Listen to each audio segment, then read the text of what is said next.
Hey there, Sharon Horne-Ellstrom here. Welcome to day 149 of our Supersize Your Business annual challenge. Today we're talking about how to keep our minds young, how to cultivate awe and wonder and curiosity and enthusiasm and excitement about our business as we're growing and scaling through the different stages and the different challenges that show up every day. At least they show up every day in my business, and I suspect that they show up every day in all of our businesses. So how can we approach our life and our business with a childlike wonder that makes us excited to do the things we need to do every day in order to create the business and the life that we want? Well, I have I think, slight competitive advantage because I live with two of my young granddaughters. They just turned 3 and 5, and children automatically have this childlike sense of wonder, which is why it's called a childlike sense of wonder. They're curious about things. They ask why 3,000 times in a day because they want to understand and know and learn how things work so they can figure out how they fit into the world. We're doing the same thing with our business every single day. We're also talking about our super framework today. We're on step 4 of that process, which is E for execute. We identified an area, we're focusing on mental health and well-being this month.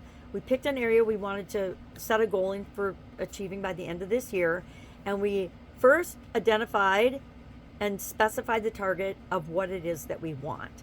Then we identified, and we uncovered, where are we? Where are we right now? Realistically, where are we with respect to reducing stress and overwhelm, making sure that our business and how we set up our systems and processes support us, things like that. Whatever you might have selected to do as part of this challenge for yourself by the end of the year, and your business and the people in your business by the end of this year.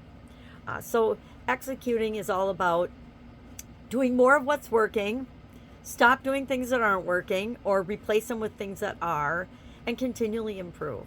To me, it's a simple 3-step process. It doesn't even have to be 5 steps. But we want to have a decision making and a propensity, meaning I make decisions fast. We make decisions fast in alignment with our goals and our objectives and our core values and our culture, and we change them slowly, right? That's how you make fast and quick decisions. And if they line up with everything else you're doing in your business, it's almost a no-brainer. Now, how do we add curiosity and wonder and awe to the equation?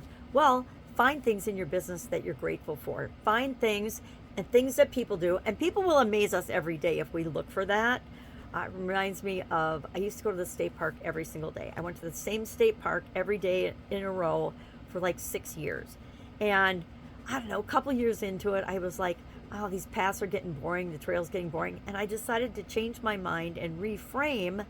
And instead of using negative self-talk, I decided I was going to look for something beautiful every day that I hadn't seen before to take a picture of. I literally took thousands and thousands of pictures because I wouldn't just see one thing that was beautiful. Some walks I'd just see a couple of things, but others I would literally see dozens or hundreds of things that I hadn't noticed before because I was looking for them. We do everything in our lives, personally and professionally, with a filter, the filter of us. We are the filter of what does or does not get into our lives, and that applies to our businesses as well. We only will see what we are open to seeing unless we're flexible and open to allow other people to help us build and scale and grow our business. And so instead of being our own bottleneck, we want to be looking for ways to enhance our business and make it better, more fun, or whatever it is that you're seeking to get out of your business. We all want our businesses to be more profitable. I want somebody to tell me that they don't want their business to be profitable in the comments below, because I got to talk to you. We got to have an interview because I want to know how you keep going if that's your point of view. All right. So what's our action item today? Our action item today is to wonder in your work. Find something wonderful. There's lots of wonderful things in our businesses and our work. Share one thing in the comments below about your business that just surprises and delights and gives you wonder and awe. And maybe it's something you were curious about and you found it in a different industry and you applied it to your business and you're like, oh my gosh, it works here too. Guess what? That is a secret strategy that far too people use. Look outside your own industry and your own business and your own market and your own niche to see what's working for others, and then test and tweak that in your own industry. You'll be amazed at how fast you can supersize and grow your business just applying that one little simple thing. But if you're grateful for and curious about and excited about your business, everybody else will be excited about it too. All right, any questions about execution or executing against our goals and objectives for mental health and well-being, or keeping a childlike sense of wonder, hit me up and ask. Otherwise, I invite you to join our Supersize Your Business free school community. It's a free freemium right now. I do have some cool offers on there, which I'm going to make a super special offer about VIP today. Idea popped into my head this morning, and I'm definitely going to do it. All right, have an amazing day. If I can help you in any way, ask. Otherwise, I will, of course, be with you tomorrow.